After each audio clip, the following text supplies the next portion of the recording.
துலாம் ராசி நண்பர்கள் அனைவருக்கும் வணக்கம். பிப்ரவரி மாதம் ஒரு நல்ல மாதமாக இருக்கின்றது. குறிப்பாக மாதத்தின் இரண்டாவது பகுதி சிறப்பான பலன்களை கொண்ட மாதமாக இருக்கின்றது. ராசிநாதன் சுக்கிரன் உச்சத்தை நோக்கி சென்று கொண்டிருக்கின்றார். 10ஆம் தேதிக்கு பிறகு சுக்கிரன் ராகுவிடமிருந்து முழுவதுமாக விலகி விடுகின்றார். அதனால்தான் மாதத்தின் இரண்டாவது பகுதி சிறப்பானதாக இருக்கும் என்று நான் கூறினேன்.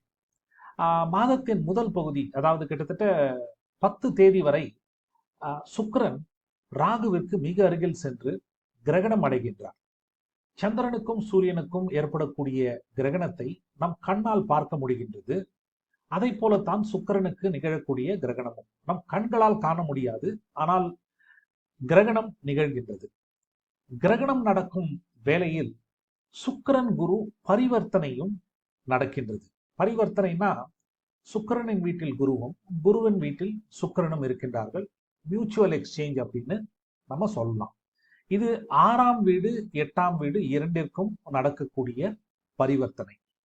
இதனால என்ன நடக்கும்னா, அன்எக்ஸ்பெக்டட் பினான்சியல் கெயின், எதிர்பாராத தனவரவு உங்களுக்கு கிடைப்பதற்கு நல்ல வாய்ப்பு இருக்கு. ஓகேங்களா?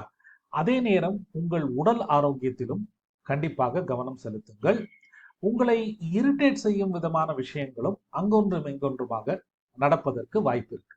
ஓகே, அடுத்து நடக்கவிருக்கின்ற சனி பெயர்ச்சியும் குரு பெயர்ச்சியும் உங்களுக்கு மிகவும் சாதகமாக இருக்கின்றது.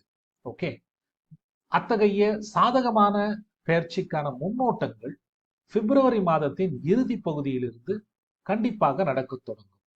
இந்த நல்ல திருப்பங்களுக்கான முன்னோட்டங்கள் பிரச்சனைகளுக்கு நடுவேதான் வரத் தொடங்கும் என்பதால் கிடைக்கும் நல்வாய்ப்பை விட்டு விடாதீர்கள். மற்ற கிரகங்கள்லாம் சாதகமாகத்தான் இருக்கின்றது. குறிப்பாக புதன் 11லேருந்து மாதத்தின் இறுதி பகுதி வரை பூர்வ புண்ணியஸ்தானமான 5ஆம் வீட்டில் இருக்க போகின்றார். இதனால் நண்பர்களால் ஆதாயம் உண்டு.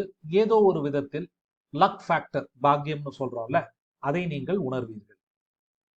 செவ்வாயை பொறுத்தவரை, ஏன்னா உங்களுக்கு ஒரு 7 குடையவர், ஒரு 9ல் இருக்கின்றார். அவர் வக்கரமாக இருந்தாலும் 9ஆம் வீட்டில் இருக்கின்றார். பொதுவாக 5, 9ல் இருக்கக்கூடிய கிரகங்கள் நன்மையைத்தான் செய்யும். அதனால் வாழ்க்கை துணை, பிசினஸ் பார்ட்னர்ஸ் மூலமாக கூட உங்களுக்கு ஒரு சாதகமான நிலைதான் இருக்கின்றது. சரிங்களா? நன்றி, வணக்கம், வாழ்த்துக்கள்.